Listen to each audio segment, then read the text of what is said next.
मित्रों, भक्तमाल में विट्ठल दास जी की एक कथा आती है। विट्ठल दास का संत सेवा में बड़ा अनुराग था। उन्हें भगवत कृपा पर पूरा भरोसा था।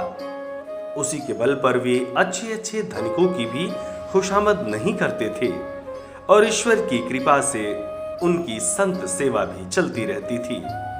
एक बार धन के मद में चूर एक सेठ को विट्ठल दास जी ने डांट दिया और वो नाराज होकर चला गया।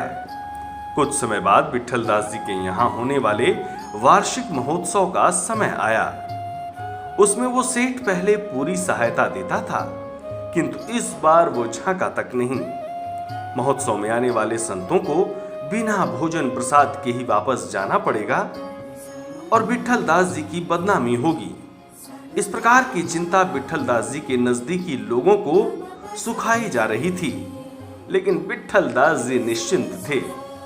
वे कहते थे, प्रभु जो करेंगे वो अच्छा ही करेंगे।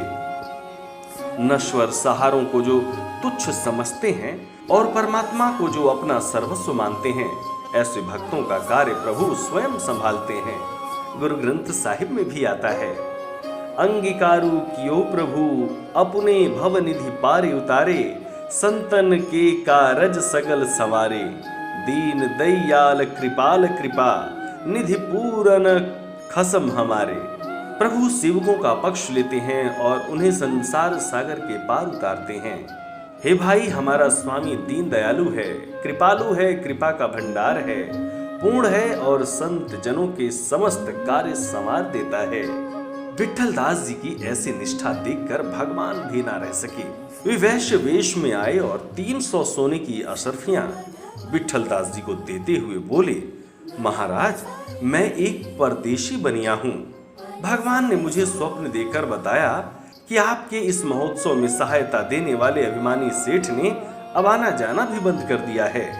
इसलिए मैं ये धन आपकी सेवा में अर्पित करना चाहता हूँ। विट्ठल दास जी ने अशर्फियां ले ली। वैश्य वेशधारी भगवान बोले, भक्तवर, मुझे प्यास लगी है, थोड़ा जल तो पिलाइए। विट्ठल दास जी जल लेकर लौटे, तब तक भगवान अंतर ध्यान हो चुके थे। उन्होंने इधर उधर देखा, कहीं कुछ पता न चला। अब उन्हें समझ में आया कि भक्तवत्सल भगवान ही इस रूप में आए थे। धूमधाम से महोत्सव हुआ। संतों को बड़े आदर सत्कार के साथ भोजन पवाया गया। वहीं सेठ को विश्वास हो गया था कि महोत्सव तो होगा नहीं, किंतु जब उसने इतनी चहल पहल देखी और अशर्फियों वाली घटना सुनी तो दंग रह गया। वो विट्ठल दास जी के चरणों में आकर गिर पड़ा और अपने अपराध के लिए क्षमा मांगी। मैं सेवा नहीं करूंगा तो क्या ये कार्य रुक जाएगा? सेठ की ऐसी मान्यता छूटी और उसकी मति में प्रकाश हुआ कि भक्तों संतों के दैवी कार्य तो परमात्मा स्वयं संभालते हैं।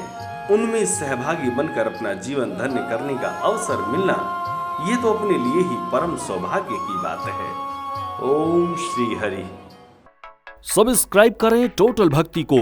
अब हमारे वीडियोस को सबसे पहले देखने के लिए बेल आइकन को दबाना ना भूलें।